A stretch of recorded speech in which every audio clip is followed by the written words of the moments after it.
President Trump has reignited trade tensions with new tariffs on imported automobiles. These tariffs, which took effect this month, have sent shockwaves through the global automotive industry. One company, Stellantis, is feeling the immediate impact. The company, a global giant in the car manufacturing world, is now facing difficult decisions. The administration argues that these tariffs are necessary to protect American jobs. They believe foreign companies have an unfair advantage. The White House says these tariffs will bring back manufacturing to the United States. However, the early consequences tell a more complicated story. The tariffs have already disrupted Stellantis's carefully calibrated production system. This system relies on the seamless flow of parts and vehicles across borders. Stellantis, like many car companies, has plants in the United States, Canada, and Mexico. They are all interconnected. This interconnected network is now in jeopardy. The tariffs have forced Stellantis to hit the brakes on production at several key facilities. The company has temporarily closed its Windsor assembly plant in Ontario, Canada.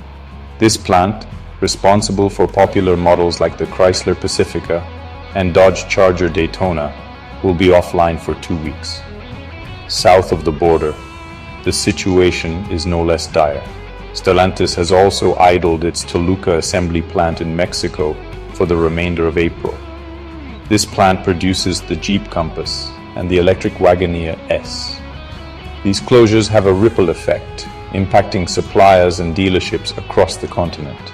Stellantis COO for the Americas, Antonio Filosa, acknowledged the difficult situation. He stated that these actions were necessary due to market dynamics. The tariffs have created an unstable environment for businesses. Companies are struggling to adapt to the uncertainty. The tariffs' most immediate impact is on the livelihoods of auto workers. In the United States, Stellantis has been forced to temporarily lay off 900 hourly employees. These layoffs affect 5 plants across the Midwest: Warren Stamping, Sterling Stamping in Michigan, Indiana, Transmission Plant, Kokomo Transmission Plant, and Kokomo Casting Plant in Indiana. Union leaders have condemned the layoffs. Shawn Fain, president of the United Auto Workers, criticized the move. He argued that these layoffs are a direct result of poor management decisions, not tariffs. In Canada, Unifor President Lana Payne echoed these sentiments. She called the tariffs' impact on auto workers immediate and devastating.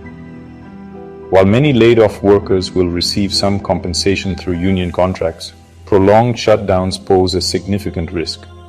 The uncertainty is creating fear and anxiety among workers. Many are worried about their families and their futures. The tariffs' long-term effects remain unclear, but the early signs are troubling. The interconnected nature of the North American auto industry means that disruptions in one area can quickly cascade throughout the entire system.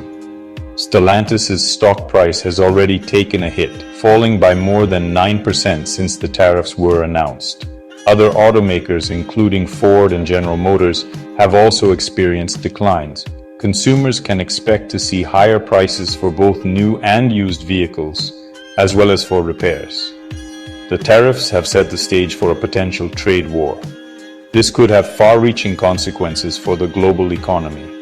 The situation is fluid and unpredictable. One thing is certain: the road ahead for the North American auto industry is filled with potholes.